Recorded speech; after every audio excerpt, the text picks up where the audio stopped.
السلام علیکم۔ آج کی حدیث ہے صحیح حدیث بخاری شریف کی جلد 523 حدیث نمبر میں، ترجمے میں اردو میں اس میں بیان ہے کہ آپ صلی اللہ علیہ وسلم نے فرمایا کہ میں تمہیں 4 چیزوں کا حکم دیتا ہوں اور 4 چیزوں سے روکتا ہوں۔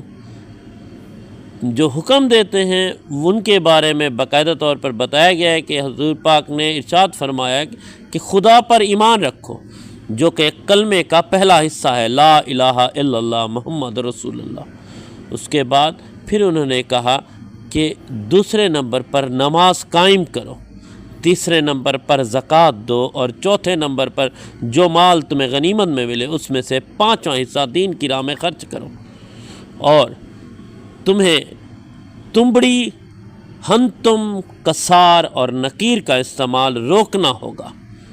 نوٹ کر لیں، یہ جو برتنوں کے نام لیے گئے ہیں، تمبڑی، ہنکم، کسار اور نکیر، یہ سارے شراب بنانے میں استعمال ہوتے تھے۔ جزاک اللہ۔